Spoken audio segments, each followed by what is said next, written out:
ವೀಕ್ಷಕರೆಲ್ಲರಿಗೂ ಶುಕ್ರನ ಮಹಾಗೋಚರ ವಿಶೇಷ ಕಾರ್ಯಕ್ರಮಕ್ಕೆ ಸ್ವಾಗತ. ವೀಕ್ಷಕರೇ, ವೈದಿಕ ಜ್ಯೋತಿಷ್ಯದಲ್ಲಿ ಗುರುವಿನ ನಂತರ ಶುಕ್ರವನ್ನು ಎರಡನೇ ಅತ್ಯಂತ ಮಂಗಳಕರ ಗ್ರಹವೆಂದು ಪರಿಗಣಿಸಲಾಗಿದೆ. ಈ ಗ್ರಹವು ವಿಶ್ವದಲ್ಲಿ ವಾಸಿಸುವ ಎಲ್ಲಾ ಜೀವಿಗಳಿಗೆ ಯಾವಾಗಲೂ ದಯೆ ತೋರುವುದು ಎಂದು ನಂಬಲಾಗಿದೆ. ನವಗ್ರಹಗಳಲ್ಲಿ ಒಂದಾದ ಶುಕ್ರನನ್ನು ಅದೃಷ್ಟದ ಗ್ರಹ ಕರೆಯಲಾಗುತ್ತದೆ. ಜನ್ಮ ಕುಂಡಲಿಯಲ್ಲಿನ ಪ್ರೇಮ ಸಂಬಂಧಗಳ ಲೆಕ್ಕಾಚಾರ ಮಾಡುವಾಗ ಈ ಗ್ರಹವನ್ನು ಪರಿಗಣನೆಗೆ ತೆಗೆದುಕೊಳ್ಳಲಾಗುವುದು. ಆದ್ದರಿಂದ ಶುಕ್ರ ಸಂಚಾರ ಜ್ಯೋತಿಷ್ಯದಲ್ಲಿ ಪ್ರಾಮುಖ್ಯತೆ ಪಡೆದಿದೆ. ಶುಕ್ರವು ಆನಂದ ಮತ್ತು ಸೌಂದರ್ಯದ ಆಕರ್ಷಣೀಯ ಗ್ರಹವಾಗಿದೆ.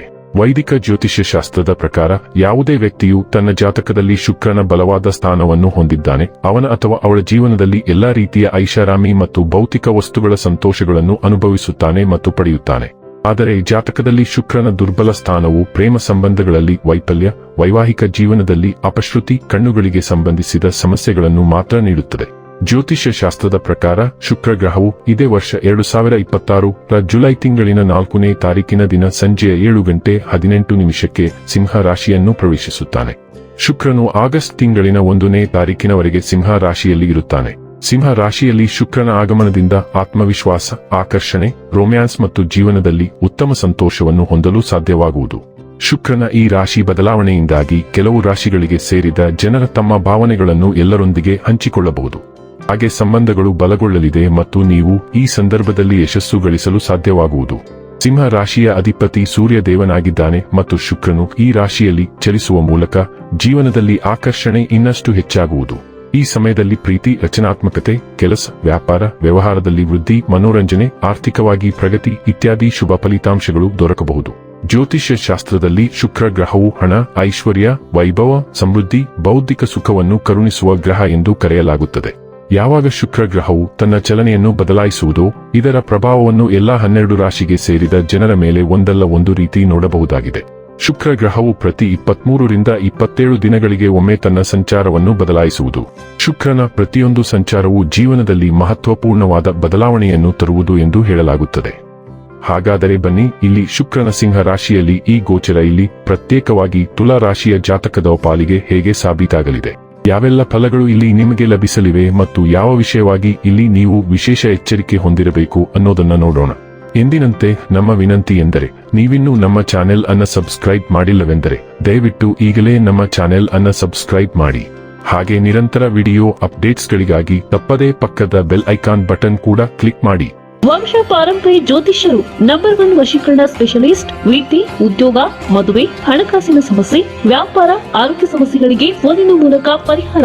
ಇಂದೇ ಕರೆ ಮಾಡಿ. ವೀಕ್ಷಕರೇ, ತುಲಾ ರಾಶಿಯ ಅಧಿಪತಿಯಾದ ಶುಕ್ರನು ಸ್ನೇಹ, ಸಂಪರ್ಕ ಮತ್ತು ಬಹಳ ಸಮಯದವರೆಗೆ ನಿಮ್ಮ ಗುರಿಯನ್ನು ತಲುಪಲು ಉತ್ತಮ ಅವಕಾಶವನ್ನು ಪಡೆಯುವಂತೆ ಮಾಡುವುದು. ಈ ಸಂದರ್ಭದಲ್ಲಿ ನಿಮ್ಮ ಆದಾಯವನ್ನು ಹೆಚ್ಚಿಸಲು ಅನೇಕ ಮಾರ್ಗಗಳು ಗೋಚರಿಸಲಿದೆ ಮತ್ತು ನಿಮ್ಮ ಸಂಪರ್ಕಗಳಿಂದಾಗಿ ಉತ್ತಮ ಯಶಸ್ಸನ್ನು ಪಡೆಯಲು ಸಾಧ್ಯವಾಗಲಿದೆ. ಸಾಮಾಜಿಕ ಸಾಮರಸ್ಯ ಮತ್ತು ನಿಮ್ಮ ಆಪ್ತರ ಬೆಂಬಲದಿಂದಾಗಿ ಸಂತೋಷವನ್ನು ಹೊಂದಲು ಹೊಸ ಅವಕಾಶಗಳ ಪ್ರಾಪ್ತಿಯಾಗುವುದು. ಅವಿವಾಹಿತ ಜನರು, ಸ್ನೇಹಿತರು ಮತ್ತು ಸಹೋದ್ಯೋಗಿಗಳ ಮೂಲಕ ವಿಶೇಷ ವ್ಯಕ್ತಿಯನ್ನು ಈ ಸಂದರ್ಭದಲ್ಲಿ ಭೇಟಿಯಾಗಬಹುದು. ವ್ಯಾಪಾರವನ್ನು ಮಾಡುವ ಜನರು ಈ ಸಂದರ್ಭದಲ್ಲಿ ತಮ್ಮ ಗ್ರಾಹಕರಿಂದಾಗಿ ಹೆಚ್ಚಿನ ಲಾಭವನ್ನು ಗಳಿಸುವರು. ಹಾಗೆ ಕೆಲಸವನ್ನು ಮಾಡುವ ಜನರು ತಮ್ಮ ಸಂಬಳದಲ್ಲಿ ಅಪಾರ ವೃದ್ಧಿಯನ್ನು ಸಹ ಹೊಂದಬಹುದು.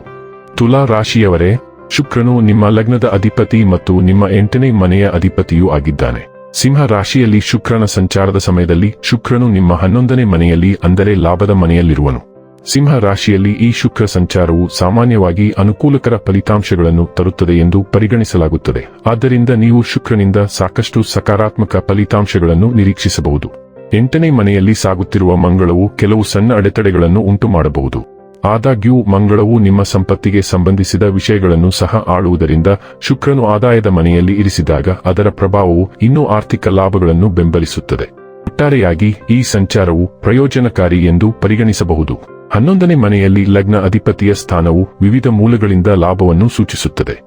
ಆದ್ದರಿಂದ ನೀವು ಜೀವನದ ಹೆಚ್ಚಿನ ಕ್ಷೇತ್ರಗಳಲ್ಲಿ ಉತ್ತಮ ಯಶಸ್ಸನ್ನು ಸಾಧಿಸುವ ಸಾಧ್ಯತೆಯಿದೆ. ನಿಮ್ಮ ಕೆಲಸ ಅಥವಾ ವ್ಯವಹಾರದಲ್ಲಿಯೂ ನೀವು ಅನುಕೂಲಕರ ಪರಿಸ್ಥಿತಿಗಳನ್ನು ಅನುಭವಿಸಬಹುದು. 7ನೇ ಮನೆಯ ಅಧಿಪತಿ ಮಂಗಳ 8ನೇ ಮನೆಯಲ್ಲಿದ್ದರೂ ಅದು ಶುಕ್ರನ ರಾಶಿಯಲ್ಲಿದೆ ಮತ್ತು ಶುಕ್ರನು ಸ್ವತಃ ಲಾಭದ ಮನೆಯಲ್ಲಿದ್ದರೆ ಇದರರ್ಥ ಶುಕ್ರನು ಮಂಗಳನ ದೌರ್ಬಲ್ಯಗಳನ್ನು ಸ್ವಲ್ಪ ಮಟ್ಟಿಗೆ ಕಡಿಮೆ ಮಾಡಲು ಸಹಾಯ ಮಾಡುತ್ತಾನೆ. ಪರಿಣಾಮವಾಗಿ ನೀವು ನಿಮ್ಮ ದೈನಂದಿನ ಕೆಲಸ ಮತ್ತು ವೃತ್ತಿಯಲ್ಲಿ ಉತ್ತಮ ಪ್ರದರ್ಶನ ನೀಡಬಹುದು. ಉದ್ಯೋಗಕ್ಕೆ ಸಂಬಂಧಿಸಿದ ವಿಷಯಗಳು ಸಹ ಅನುಕೂಲಕರವಾಗಿ ಉಳಿಯುವ ಸಾಧ್ಯತೆಯಿದೆ. ಈ ಸಂಚಾರವು ಆರ್ಥಿಕ ಮತ್ತು ಕುಟುಂಬಕ್ಕೆ ಸಂಬಂಧಿಸಿದ ವಿಷಯಗಳಿಗೆ ವಿಶೇಷವಾಗಿ ಸಕಾರಾತ್ಮಕವಾಗಿದೆ. ಇದು ನಿಮ್ಮ ಜೀವನದಲ್ಲಿ ಸಂಪತ್ತು, ಸಮೃದ್ಧಿ ಮತ್ತು ಸೌಕರ್ಯವನ್ನು ಹೆಚ್ಚಿಸುತ್ತದೆ. ಒಟ್ಟಾರೆಯಾಗಿ ಈ ಶುಕ್ರನ ಸಂಚಾರವು ಜೀವನದ ವಿವಿಧ ಅಂಶಗಳಲ್ಲಿ ಯಶಸ್ಸನ್ನು ಸಾಧಿಸಲು ನಿಮಗೆ ಸಹಾಯ ಮಾಡುತ್ತದೆ. ನೀವು ಒಡಹುಟ್ಟಿದವರು, ಸ್ನೇಹಿತರು ಮತ್ತು ಹಿತೈಷಿಗಳಿಂದ ಉತ್ತಮ ಬೆಂಬಲವನ್ನು ಸಹ ಪಡೆಯುತ್ತೀರಿ. ಇನ್ನು ಕೊನೆಯದಾಗಿ ಈ ದಿನಗಳಂದು ಮಾಡಿಕೊಳ್ಳಬೇಕಾದ ಉಪಾಯಗಳ ಕುರಿತು ನೋಡುವುದಾದರೆ, ನಿಯಮಿತವಾಗಿ ಲಕ್ಷ್ಮಿ ಚಾಲಿಸಾ ಪಠಿಸುವುದರಿಂದ ಸಕಾರಾತ್ಮಕತೆ ಹೆಚ್ಚಾಗುತ್ತದೆ. ವೀಕ್ಷಕರೇ, ಇದಾಗಿತ್ತು ತುಲಾ ರಾಶಿಯ ಜಾತಕದವರ ಶುಕ್ರನ ಮಹಾಗೋಚರ ಮಾಹಿತಿ ಇಷ್ಟವಾದರೆ ವಿಡಿಯೋವನ್ನು ಲೈಕ್ ಮತ್ತು ಶೇರ್ ಮಾಡಿ. ಜೈ ಶ್ರೀರಾಮ್. ಕಾಮೆಂಟ್ ಬಾಕ್ಸ್ನಲ್ಲಿ ಬರೆಯಿರಿ. ಹಾಗೆ ಚಾನೆಲ್ ಸಬ್ಸ್ಕ್ರೈಬ್ ಮಾಡುವುದರ ಜೊತೆಗೆ ನಿರಂತರ ವಿಡಿಯೋ ಅಪ್ಡೇಟ್ಸ್ಗಳಿಗಾಗಿ ಪಕ್ಕದ ಬೆಲ್ ಐಕಾನ್ ಕ್ಲಿಕ್ ಮಾಡಿ.